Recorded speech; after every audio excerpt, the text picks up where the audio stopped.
Muy bien, hermanos, que el Señor los bendiga. En esta tarde vamos a tener un estudio de la personalidad de lo que es ser un padre ejemplar, pero más que todo ir más allá de lo que generalmente nosotros vemos en nuestro alrededor. Y siempre he admirado a hombres extraordinarios, siempre he admirado a aquellas personas cuya visión va más allá de su propia persona. Tal individuo es alguien que reconoce su responsabilidad y la autoridad que recibe de Dios la utiliza para el servicio. Es aquella persona que sabe cuándo decir sí y sabe cuándo decir no. Y encuentra un lugar confortable entre la diferencia de estas dos cosas. Nosotros los cristianos tenemos el reto de la paternidad como algo muy en serio, y hoy vamos a aprovechar esta oportunidad para hablar acerca de una persona. Y les voy a pedir que se vayan conmigo al primer libro de Crónicas, capítulo 7. El título que le hemos puesto es Patriarcas Espirituales. Obviamente, los patriarcas dejaron de existir en su forma de gobierno y autoridad cuando la ley fue establecida. Una vez establecida la ley, Dios dispensó su voluntad, su justicia y su amor de otra forma. Pero los patriarcas vienen a simbolizar un periodo donde Dios tomó a ciertos hombres, y estos hombres los puso como reyes en sus casas, en sus familias, en sus tribus, donde no había pueblo escogido, simplemente aquel que Dios miró y determinó que su corazón era íntegro para servirlo, que su corazón estaba entregado a Él y a sus planes. Y ese periodo del patriarcado nos llama mucho la atención porque representa o es representado aquí por Abraham y por sus hijos. Pero también tenemos a otros, tales como el sacerdote de Salem, que no se sabe, que no tiene principio, no tiene fin. Obviamente es un simbolismo acerca de Jesús, pero su persona era real. Y nos damos cuenta que en aquellos días Dios trabajaba no solamente a través de Abraham, sino de muchos otros hombres. Hoy es necesario mirar a los antiguos caminos, a las sendas antiguas, porque nuestra época moderna está minando lo que hemos recibido como herencia de Dios. Hoy leer la Biblia en las escuelas y en otros lugares públicos es visto como algo no aceptable, pero sí es aceptable mirar revistas de otro tipo. Hoy vemos nosotros que tener los 10 mandamientos en los juzgados se ve como una ofensa a algunas personas. Y esto ha traído como consecuencia el desmoronamiento en nuestra sociedad. Entonces, cuando miramos la idea de los patriarcas, miramos la idea de personas que tengan un llamado especial por parte de Dios, que comprendan que Dios los ha instituido a ellos como líderes en su hogar, con gobierno, con autoridad, pero también con responsabilidad. Si leen conmigo en el primer libro de Crónicas, capítulo 7, vamos a estar leyendo acerca de esto que es tan especial y que hoy vamos a meditar solamente en este pasaje. Podemos traer a mención otros, pero es una meditación en este pasaje. Y este pasaje en Primera de Crónicas 7:40 dice así: todos estos fueron hijos de Aser, cabezas de familias paternas, escogidos, esforzados, jefes de príncipes y contados, que fueron por sus linajes entre los que podían tomar las armas. El número de ellos fue 26,000. Este pasaje obviamente va conectado al título grande desde el versículo 30 hasta el versículo 39, los descendientes de Aser. Al mirar esto, miramos el personaje de Aser, que según la escritura tenemos que tuvo 5 hijos. Tenemos nosotros que sus hijos son mencionados, 4 varones y una mujer. En el versículo 30, los hijos de Aser: Ima, Usúa, y Sui, Bería y su hermana Será. Entonces tenemos a Aser como un hombre feliz. Es posible ser feliz a pesar de tener 5 hijos. Porque tener 5 hijos no es cosa fácil. Sabemos nosotros que tener más de 5, 7, 8, 9 no es cosa aún fácil, pero este hombre pudo y llegó a ser un hombre feliz. ¿Por qué podemos decir esto? Porque construyó una herencia. Construyó una herencia que ahora podemos leer en el verso 40. Una herencia que no solamente se puede contar en números, se puede contar en carácter, en característica, en formación, en educación. Y para mí, este varón viene a representar lo que muchos de nosotros debemos anhelar. En este sentido, la idea de que el reto de la crianza de los hijos es un reto noble de Dios que nos permite a nosotros llegar a darle a Dios lo mejor de nosotros. Nuestros hijos vienen a ser nuestra ofrenda a Dios. Nuestros hijos vienen a ser bendición para Dios si nosotros así lo enseñamos. La crianza de los hijos, especialmente para este hombre, se convirtió en algo que llevó a darle a él una visión. Los hijos de este varón, Aser, llegaron a ser líderes, y líderes no muy pequeños.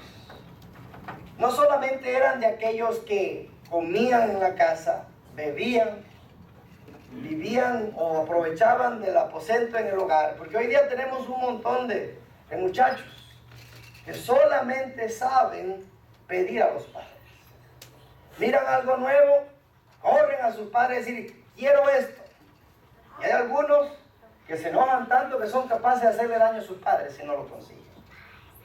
Lo peor del asunto es que tenemos hoy día padres alcahuetos que no saben, tienen miedo o se dejan llevar por la corriente que le dan todo a sus hijos. Estaba pensando en esta semana porque he visto a niños con celulares y edades de 8, 9, 10 años. Algo que creo que no es correcto. Todavía yo entiendo los peligros y todo lo demás. Pero también hay un peligro mucho más grande, y es el internet no supervisado que estos celulares hoy día tienen acceso. No solamente es eso, sino que hoy día el celular, cuando se le entrega a un joven, simplemente se le da y nunca sabe uno lo que tiene dentro del celular. Y para muchos es una sorpresa cuando son llamados a las oficinas de las escuelas preguntando: ¿sabía usted que su hijo estaba haciendo esto?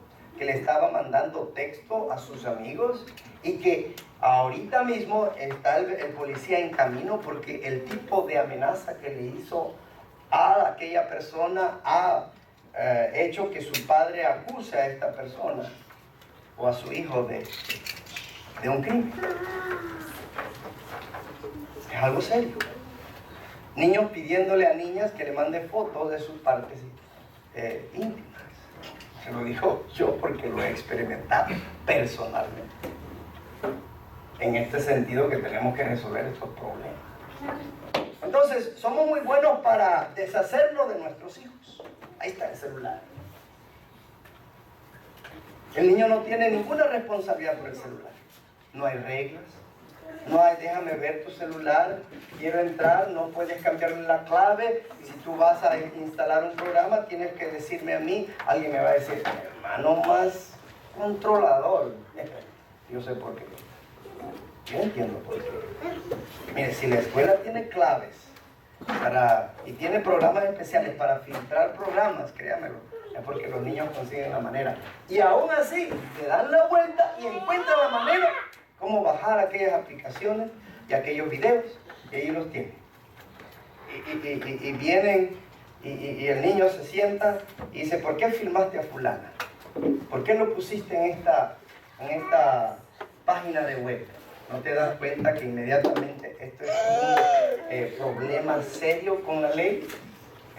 Y vemos nosotros, este hombre fue un hombre que entendió su responsabilidad, porque sus hijos no solamente estuvieron en su casa comiendo, bebiendo y aprovechando, sino que los educó desde el principio con un objetivo, que era servir a Jehová. ¿Es esa nuestra meta? Enseñamos a nuestros hijos que el primer deber no es hacer dinero, no es acumular posesiones, sino servir a Dios. Déjeme decir que es menester. Porque si Jesús oró, pidió que nosotros oráramos, porque había pocos obreros, imagínense en esta situación en la cual estamos nosotros. Quiero pedirle a usted que considere lo que dice aquí: cabezas de familias paternas. Hoy estuvimos hablando con los hermanos acerca de estas expresiones de cabeza, y nos dimos cuenta que como cabeza nosotros debemos conocer nuestra responsabilidad ante Dios. Como cabezas nosotros tenemos autoridad, pero también tenemos responsabilidad. Que no podemos delegar esta responsabilidad a nuestras esposas, porque Dios nos los ha dado a nosotros como varones. Y esta expresión de cabezas de familias paternas nos da la idea que no solamente conocían el camino, sino que también mostraban el camino. Que lo que hacer le enseñó a sus hijos le enseñaron a sus nietos a sus bisnietos, y sus bisnietos a sus tataranietos, a tal punto que cuando se levanta un censo de cuántos hombres habían en servicio por hacer, habían 26,000 hombres. Generación tras generación, este varón de Dios enseñó el camino de Dios. Y el día que Dios dispuso al servicio de hombres que estuvieran firmes y que fueran de él, 26,000 le llevaban el nombre de hacer. Y hoy día hay hermanos que a duras penas su propia fe pueden sostener. A duras penas pueden justificar sus acciones ante sus propios hijos. Y sus hijos son los primeros que abandonan a la iglesia porque no le tienen amor, porque el padre no tiene amor a la iglesia. El padre anda de aquí para allá, anda en todo, menos en las cosas de Dios, menos en los asuntos de la iglesia. Muchos hermanos cristianos no toman la patriarcalidad espiritual o ser patriarca espiritual como algo en serio, porque no consideran la autoridad dada por Dios como algo serio, sino que utilizan la autoridad que Dios les dio para sus propios beneficios y hacen lo que les da la gana. Pero vemos nosotros que hacer no solamente enseñó a sus hijos para que conocieran el camino, no solamente les enseñó el camino para que lo conocieran, sino también para que lo enseñaran y lo vivieran. Porque es muy fácil ser maestro y dar la lección, pero es más difícil enseñar la lección a través de nuestras acciones. Muchos jóvenes hoy día se quejan de algunos maestros, porque los maestros agarran un papel y le dan, ahí está tu hoja, trabaja. pero es que no sé, no le acepto nada. Ay, parece mentira que uno va a decir, no hay maestro así, créanme que lo haga. Que solamente hacen una copia, se lo dan al estudiante, se sientan en un escritorio, se ponen a textear o se ponen en la computadora y no quieren. Ahí es donde estamos nosotros para eso. ¿Qué es lo que está haciendo? Este hombre no se sentó y decía, bueno, hágame aquello, fulano, vengan acá. No, vamos todos. Porque somos muy buenos para excusarnos, es que el chiquillo no quiere. No, que es muy difícil. Entonces, este hombre enseñó, demostró y vivió. ¿Cuál es mi herencia para Dios? Y si son mis hijos, ¿qué le estoy enseñando yo a mis hijos?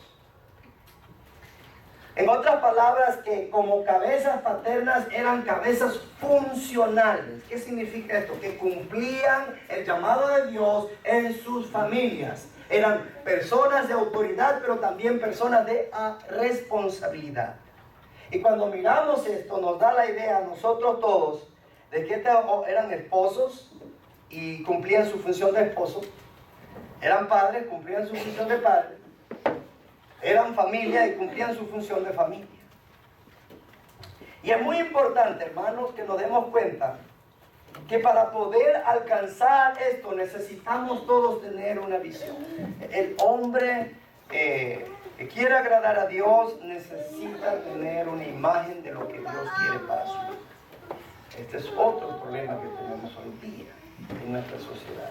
Hemos sido tan bombardeados por el diablo de tantas formas que hoy día los hombres no tienen una visión clara de qué significa ser un hombre de Dios, de acuerdo a la palabra y de acuerdo a la voluntad de Dios. Y nuestra visión ha estado torcida. Primero, tiene una visión clara de a dónde se dirige. ¿A dónde vamos nosotros? ¿Cuál es nuestro fin? ¿Por qué existimos aquí, en este lugar? ¿Qué quiere Dios de mi vida, estando yo aquí en Mount Pleasant, o si estoy por mudarme a otro lugar? Porque estas personas sabían lo que Dios quería y manifestaban por su vida lo que Dios quería de ellos. Si Dios quiere que vivamos vidas santas, ¿cómo estoy yo demostrando esta vida santa? Lo reconoce mi esposa, lo reconocen mis hijos, lo reconocen mis compañeros de trabajo, lo reconocen los miembros de la iglesia en donde me reúno. O ya me conocen por quién yo soy. Ya sabemos quién soy. No le hagan caso. No, hermano, es que mire, se oye bonito, pero qué mal. Es un hermano que todo el tiempo está en la iglesia, pero activo, yo no sé decir.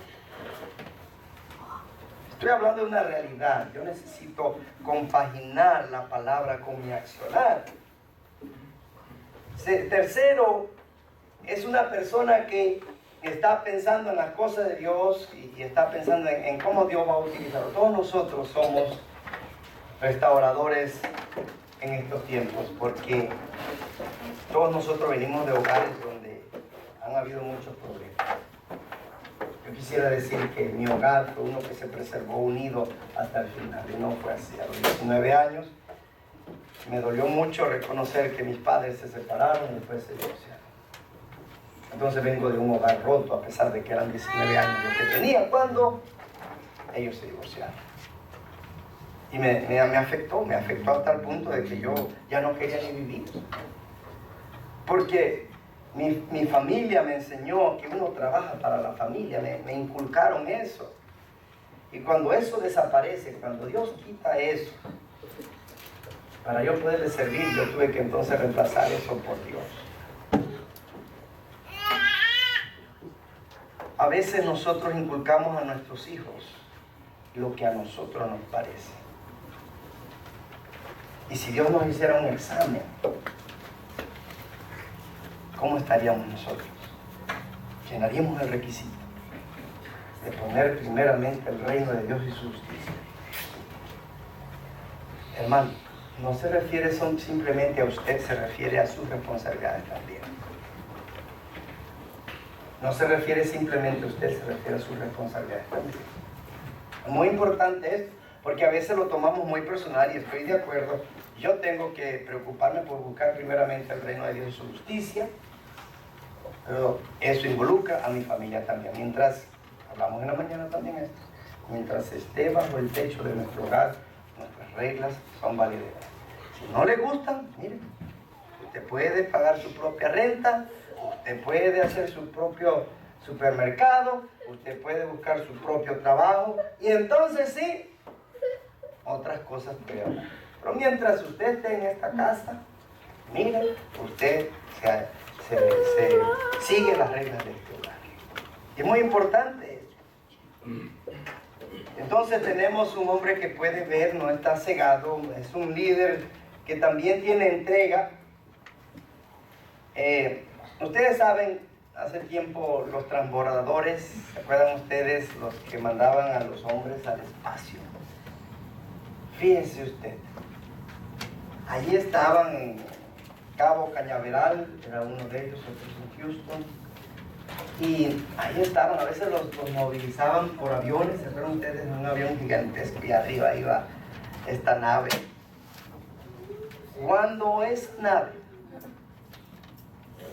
le encienden los motores, usted ve aquel fuego, el humo que se levanta y sale volando con aquel fuego. Se ve desde muy lejos el brillar de esta nave. El problema es nosotros, que muchos somos como esta nave, nos cargan, nos mueven, pero estamos fríos. No hay fuego de amor para Dios en nosotros. Debiéramos cada uno de nosotros encender ese fuego de amor, que se vea este hermano, aquel hermano, qué entrega tiene para Dios, cómo busca las cosas de Dios, pone primeramente a Dios antes que los demás, antes que a sí mismo. Entonces yo necesito avivar el fuego del don de Dios en mi vida, así como Pablo le pide a Timoteo que no descuide el don que él había recibido, porque ciertamente si Timoteo, siendo ministro de Dios, corría peligro de no tener el fuego del don de Dios, de no ponerlo a trabajar, de que no estuviera en función, de que estuviera descuidado, ¿cuánto más nosotros también? Necesitamos avivar en nuestra vida aquello que conocemos y reconocemos Dios nos ha dado a hacer en nuestra vida como cristianos. Y es muy importante, hermano, ser una persona de pasión, de entrega a Dios. Y algunos hermanos van a decir: ay, hermano, si usted no sabe, es que mi esposa lo apagó. Le echan la culpa a otro. Yo no soy igual, porque cuando me casé era uno y yo a Dios primero, y Dios aquí y Dios acá. Me casé con mi esposa y nada más.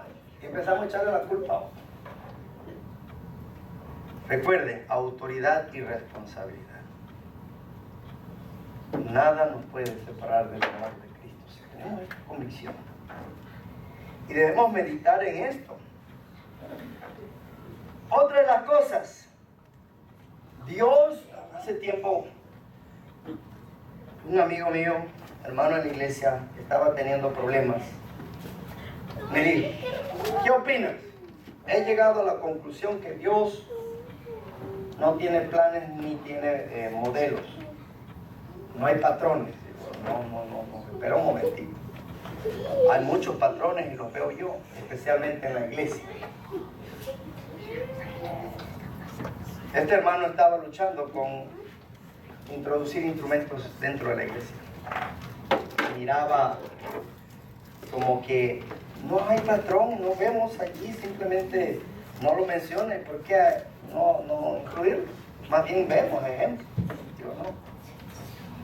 El hecho que no lo diga nos indica mucho de que su silencio lo debemos respetar, porque si es tan importante para Dios, Dios lo va a mencionar. Y empezamos a hablar.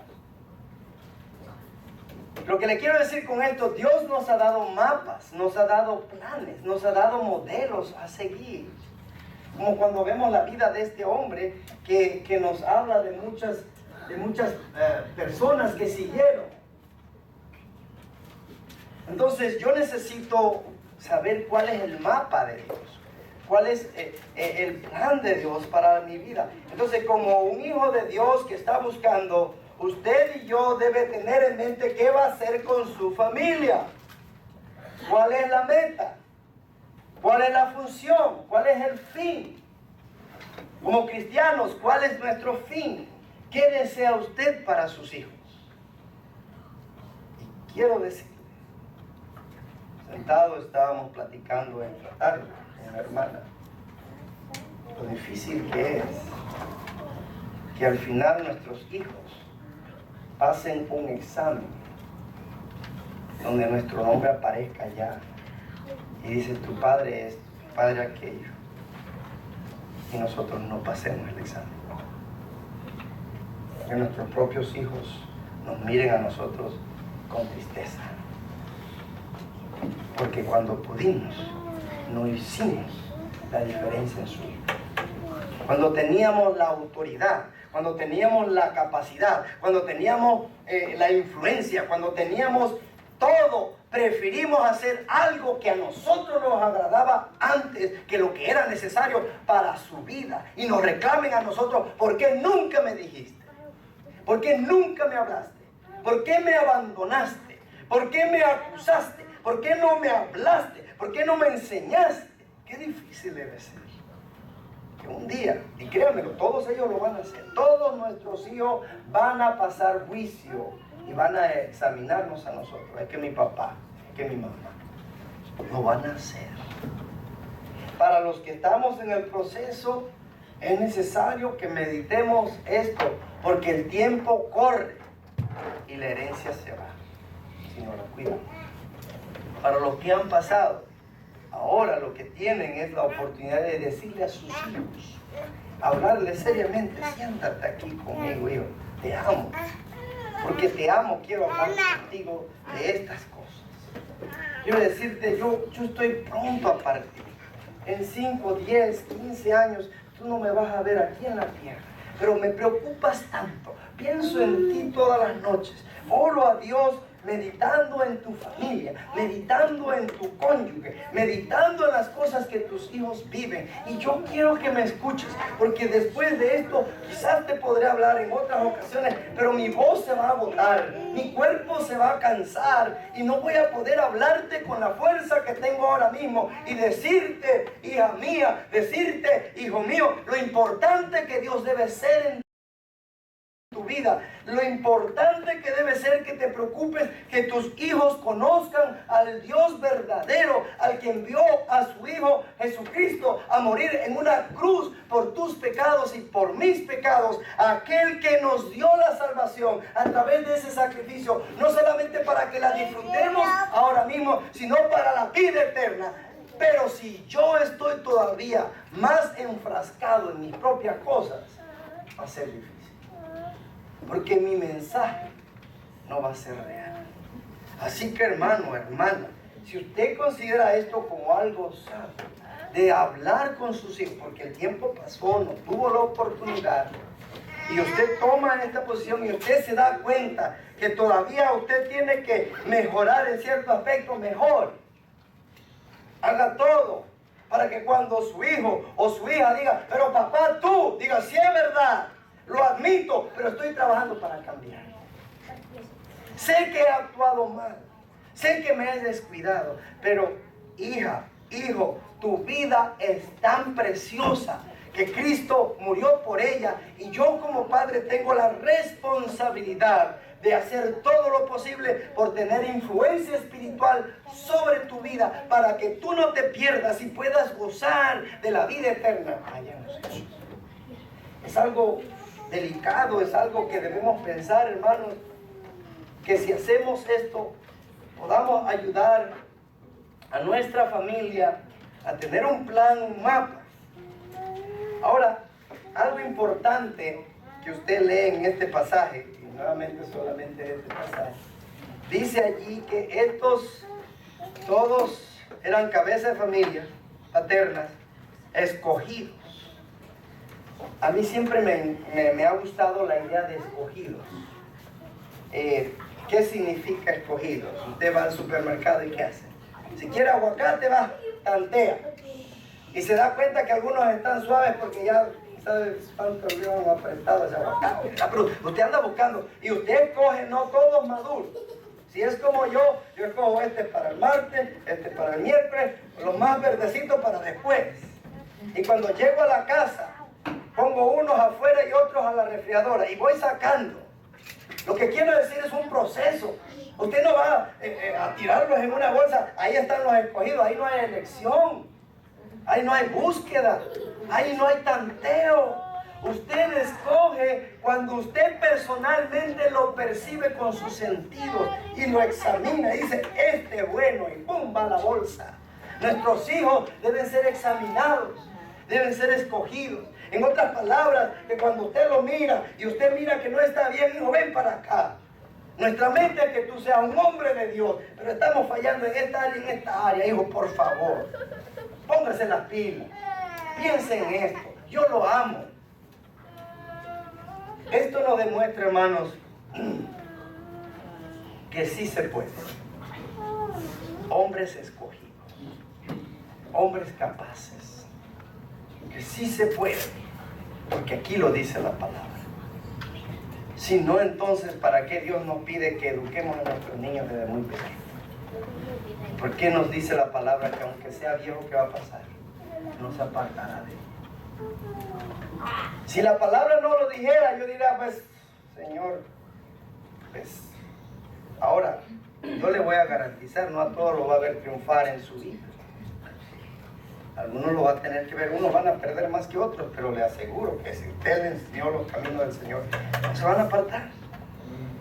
Entonces, estos eran hombres que habían sido preparados para tener un buen matrimonio, no eran hombres que descuidaban esto, eran hombres de carácter ético y también carácter moral, que tenían un estándar. En otras palabras, la palabra clave aquí es excelencia. ¿Cómo podemos nosotros los cristianos tener hijos de excelencia? Solamente a través de la palabra y un buen ejemplo en el hogar. Necesitamos que nuestros hijos comprendan que ellos son diferentes, son escogidos. Nuestros hijos no pueden pensar como el mundo, porque van a venir, ¿por qué no esto? ¿Por qué no aquello? Pero es que el vecinito, es que mi compañero en la escuela, es que en este lugar, en el bus, en el campo, así son, hijo, pero usted es un hombre diferente. Hija, usted es una jovencita diferente. Porque usted es hijo e hija de padres cristianos. Pero si vamos a los lugares que vamos, estamos en el supermercado y nuestro hijo va sentado allí en la canasta, en el carrito, y empezamos a hablar con fulano y empieza nuestro hijo a oír unas palabras y unas expresiones y unas críticas y unos chismes y unas cosas. ¿Qué autoridad va a tener usted para que le diga, mira, así no se debe hablar? Ah, pero mamá, tú cuando fuiste al supermercado te encontraste con doña María. ¿Cómo hablabas? Quizás no le vaya a decir así porque usted sabe que usted a veces la devuelve. Pero en su corazón y en su mente ya lo está buscando. Es importante que nos demos cuenta que la educación de nuestros hijos es constante. Porque mire, es una frustración grande, andamos todos. Pero tiene que ser así, porque yo me entrego a la educación de mis hijos. Son 18 años, 19 años en algunos casos, 20, 25. Y si ya después de los 25 quiere comer gratis, empiece a trabajar. Sea lo que sea, la cantidad de años. Usted y yo tenemos esta responsabilidad de desarrollar un carácter ético, excelente. Mire, hermanos, si usted se satisface con hijos mediocres, adivine qué va a tener. Hijos mediocres. No podemos satisfacernos. Y en esta parte es cuando aquí demostramos quién es el que manda en el hogar. Cuando usted insiste, ¿qué va a hacer el niño? Él también va a insistir. No que no, no que sí, no que no, no que sí, que no que sí. Y empiezan esta lucha. ¿Cuántas veces usted le debe aceptar a un niño que diga no? Haga la pregunta. No quiero. Después ya va el segundo mandato. ¿Vas a hacer esto o no lo vas a hacer?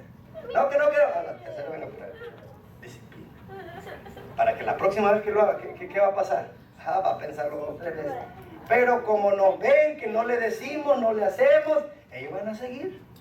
Y miren, la primera van a ser 3, 4, la segunda va a ser 10, 11, y después tú sabes que se va a quedar sin gozo, que no le van a hacer caso. No le van a hacer caso. Esto es muy importante, hermanos, que nos demos cuenta de esta realidad que tenemos. Porque cuando usted tiene hijos mediocres, estos hijos mediocres van a tener amigos ¿qué? Mediocres. Cuando estos hijos mediocres quieran buscar novias, ¿qué tipo de novia van a tener? Novias mediocres. Cuando encuentren novias mediocres y se casen, ¿qué tipo de matrimonio van a tener? Un matrimonio mediocre. Y cuando ellos tengan hijos, ¿qué tipo de nietos usted va a tener? Nietos mediocres. Y cuando sus nietos tengan hijos, ¿qué tipo de bisnietos va a tener? Bisnietos mediocres. La mediocridad se perpetúa en la herencia o legado de su familia. ¿Es esto algo que queremos nosotros? Es la pregunta que... ¿Es esto algo que yo quiero que mis hijos sean mediocres y toda mi familia sea mediocre? No, Señor, por eso mantenemos estándares bíblicos en nuestra educación para nuestros hijos. Dice aquí la palabra que eran hombres esforzados, hombres valientes, guerreros. Eran hombres que trabajaban y hacían su obra, que tomaban riesgos, que hombres de carácter, que hacían el bien, que luchaban, que defendían. Y esto me lleva a la misma expresión. Hoy día hay muchos hombres débiles. Hoy estamos criando debiluchos en nuestra sociedad. Debiluchos que no saben cuándo decir sí, no saben cuándo decir no, y por lo general le dicen no sé. Le pregunto una cosa, no sé. No, que fulano que, no sé. Porque son débiles al no poder decir un sí, no poder decir un no. Y es muy importante que nos demos nosotros cuenta de esto, que hombres débiles se están convirtiendo en hombres afeminados, o sea, con tendencias más a la mujer. Y esto está trayendo un gran problema serio en el trabajo. Es la tercera clase de gente que hay, los afeminados o los masculinizados, en el caso de la mujer. Entonces tenemos ahora que crear un espacio, ahora ya no es hombre y mujer, sino lo otro, ¿verdad? Entonces tenemos nosotros una sociedad que nos dice, lo último, ¿verdad?, que tenemos a nosotros, dice, jefes de príncipes. Para ser príncipe, y yo antes estaba como quien dice, no me gusta mucho esto de las princesas y todo lo demás, le estamos echando mucho aire caliente en las cabezas de estas niñas y todo lo demás. Después me puse a pensar, a las princesas les enseñan cómo comer, cómo vestir, cómo hablar. Y me puse, hoy día necesitamos todo eso porque ya hay gente que no sabe ni cómo comer, ni cómo hablar. Una niña me presentó ahí, este mensaje me lo mandó una amiga y me está ofendiendo, y empiezo yo a leer. ¿Qué dice allí? No, viste que así hablamos nosotros, pero mujer, yo no entiendo lo que hay aquí, niña. No le entendía el lenguaje. ¿Por qué? Porque hablan su lenguaje en el texto. Y me llegan a mí, ¡Uso! Ajá. No te entendí, ¿qué me está diciendo? ¡Uso, mister! ¡Uso! Mire, me llamo, mi apellido es Otero y es Mr. Otero. Y se me va a hacer saludar, me va a decir, buenos días, señor Otero. Buenos días, señor Otero. ¡Uso! Así va. Y quisiera decir que solamente son los hombres. ¡Uso! La mujer. La mujer. Ojalá no sean sus hijos. Y cuando usted lo vea ahí, así no se siente. Va a buscar un trabajo. What's up, man? Fuera. Va a ir a McDonald's a trabajar. What's up, ¿qué quiere? Ahora, muy buenos días, señor. ¿En qué le puedo servir? ¿Verdad la diferencia? ¿Cómo le habla? Entonces, qué triste decirlo, pero McDonald's, la gente en McDonald's le enseña mejor que nosotros en nuestros hogares. Esa es la conclusión. Porque si McDonald's consiguió que ellos pudieran decir muy buenos días, señor Otero, ¿cómo está? Y nosotros lo único que permitimos que what's up, man? Algo está mal. McDonald's nos ha ganado la partida. Ciertamente.